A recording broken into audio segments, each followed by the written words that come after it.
I'm out for a quick overnighter here. I wanted to test out some new gear. Just got this Gransfor Bruks American felling axe. Going to put through its paces today. Weather outside is excellent. It's upper 40s. It's not supposed to get below freezing tonight, so we're looking forward to a little bit of this sunshine.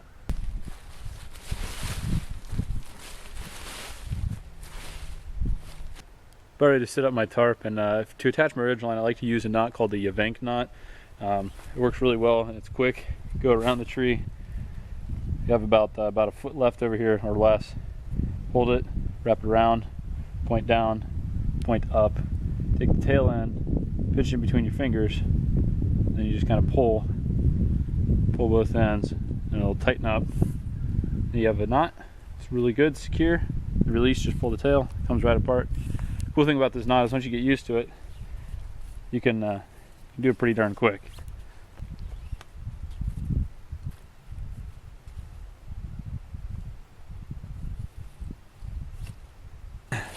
So the random pieces of paracord I grabbed was not quite long enough for a ridgeline, so what I'm going to do is attach another piece so it's long enough.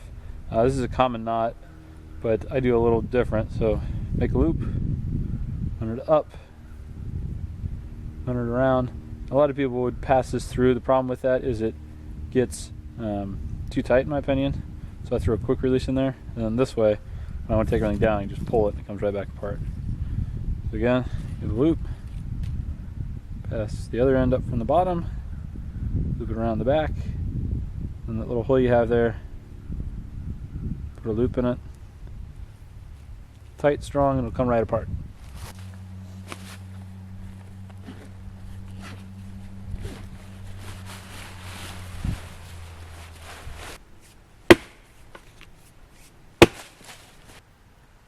Do the 6-stroke tent peg with full-size axe. I don't think I've ever tried this. We'll see how it goes. Already basically got one side sharp there. Choke up on it. Not the best. Here comes the hard part.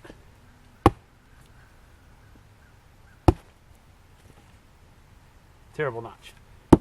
About 1 o'clock, I'm starting to get hungry. I'm going to try out a new little wood stove I got. I never thought much about wood stoves, but one of my buddies brought them on a canoe trip in the spring, and they seem to work quite well, so we'll see if we can make some lunch. Took me a minute to get it going. I think I accidentally used a little bit of damp wood, but it's boiling up. Got some pasta and meat sauce. Looking forward to that. Stove worked pretty good. Once you get a good layer of coals going, it seems to work fine. I dug out some little channels underneath of it so there's airflow from the bottom. But I'll test it out for a couple months and see if I like it. The pasta and meat sauce, this looks really good. Cool going. Main reason I got the new axe was for large group camps, processing large logs for cold winter camps. This is way too big a log for a one-person fire, but I'm going to cut it up, and I'm pretty sure it's a dead sassafras. It's got burned off down here at the bottom. Brush fire that went through here a couple years ago. And so I'm going to buck this up into about 6-foot logs, a few shorter ones to split down. It'll be a good workout for sure. Making some progress here, making sure that the axe is doing the work and I'm not muscling it. This thing's heavy. It's chucking out some real dinner plates there. So I'm going to be out here for the next couple hours. I want to make sure the axe is doing the work. This is a heavy axe, about 3.5 pounds, so you can really wear yourself out real fast versus like a lighter boy's axe. So trying to go kind of slow and steady, that'll win the game.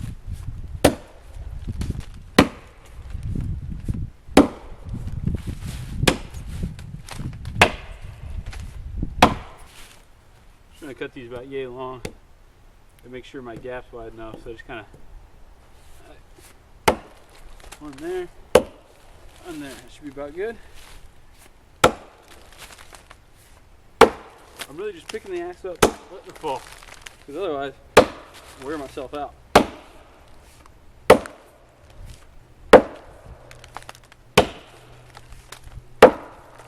Here comes dinner. Dinner plate.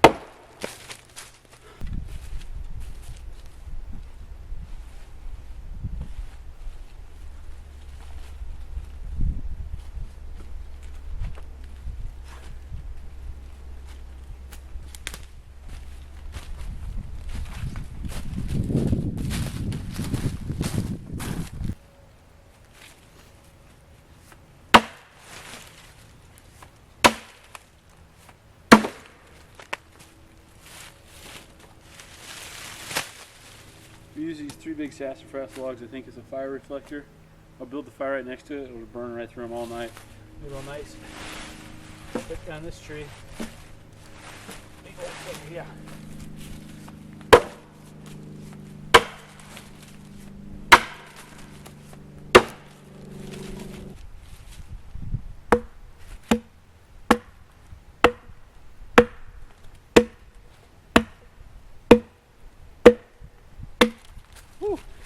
This is it's definitely not easy to do these, or as easy to do these small tasks with a smaller axe.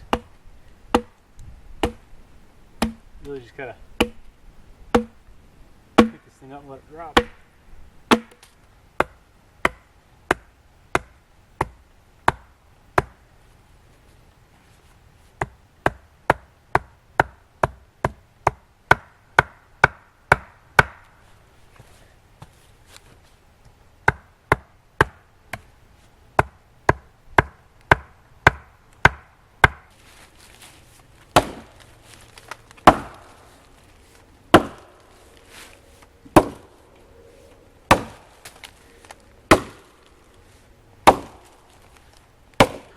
Quick tour around camp here.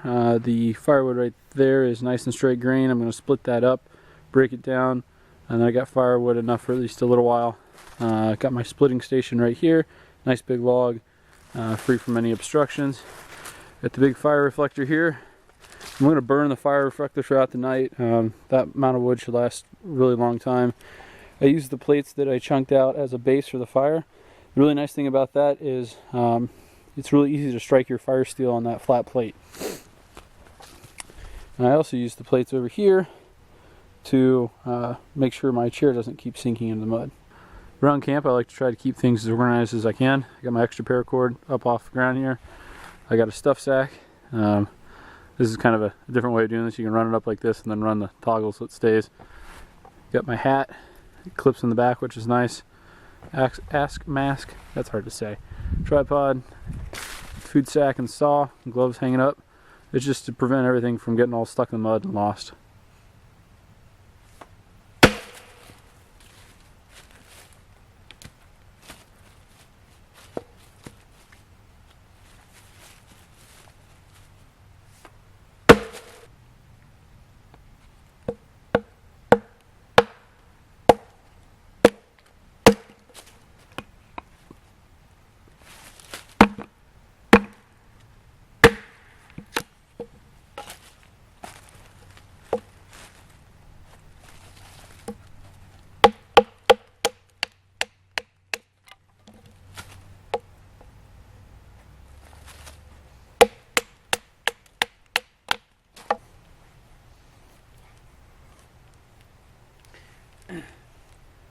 The wood I've been using, it chunks out pretty good, so it's hard to get pencil lead, so I'm going to do some like really big crappy curls. Kind of use that as a substitute.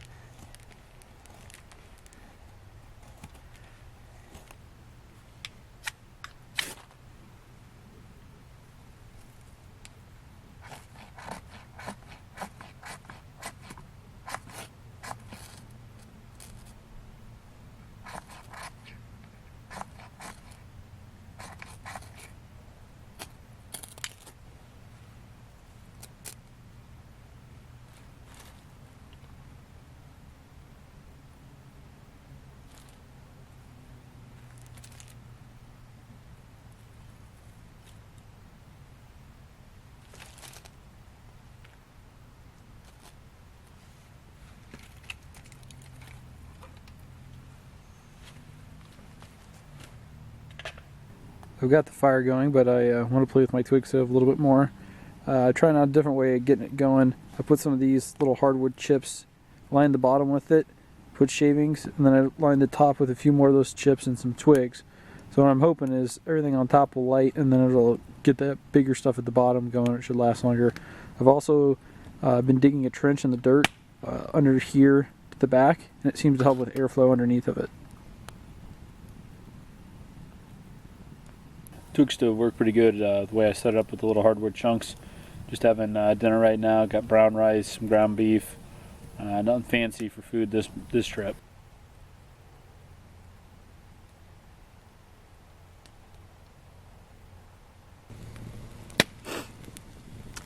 a big piece of sassafras about 5-6 feet long, and it split right down the middle. The middle was all rotted out. Put that on top, and it'll burn for a long time. About 8:30 at night, got some hot chocolate working up there. Playing around with the twig stove again. Get the fire going, full bore.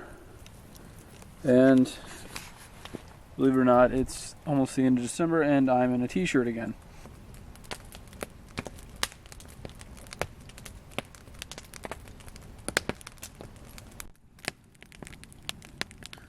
The fire and the fire reflector have merged into one entity. This time of night on a solo trip is kind of always the highlight for me. After working all day, swinging the axe, cutting all that wood, prepping it all up. It's nice to sit next to the fire, relax, read a good book, and listen to the sounds of the woods. It's pretty quiet right now, but the coyotes were making some noise a little bit earlier. About ready to go to bed. I shoved what was left of the fire reflector in. My watch was laying on the ground at the back of the tarp, and it read 67 degrees at ground level. So you can imagine it's pretty darn warm. Good morning. Warming up some water here for my oatmeal. Got the twig stove fired up again. Really liking this thing so far. It's kind of fun to play with. I've been burning these like hardwood chunks. I cut them down from the firewood chunks I was using, and definitely burns a lot longer once you get it going with some twigs. Last night I was sitting next to the fire and just kind of writing down some thoughts from this year and what I wanted to do for next year, and I counted up how many nights I had out, and I had 37 nights out this year, including like long trips, overnighters, and group meets. So it was definitely a productive year. I think the most I've ever had. A couple of highlights was definitely that Algonquin winter trip when I got negative 35. That was something else. I'd like to try that maybe again someday. A pack rafting trip I did in Michigan in July was definitely a highlight. Paddling 31 miles in one day is no joke. I don't have a video on it, but I went to Montana and did a fishing trip. Stayed in a cabin. That was a blast doing all that fishing. Then I went to Vermont. That was fun. Did that in the fall. It was cool to drive out there with some buddies and meet some cool people. So overall, really productive year. I think next year, a couple of things I want to work on, because I definitely want to do a few longer trips. I only got one like good 5-6 day trip in this year. Went to Killarney Park in Ontario in May, and I hoping to do that at least 2-3 times this year. Get a long canoe trip in once or twice, and then a pack raft trip I think would be fun too. A solo 4 or 5 day pack raft trip. May even go out west. We'll see. I've also been trying to kind of get into fishing. I find that an enjoyable thing to do, like day hikes and downtimes. Plus I can fish out of the pack raft, so that's a lot of fun. But overall, pretty productive year.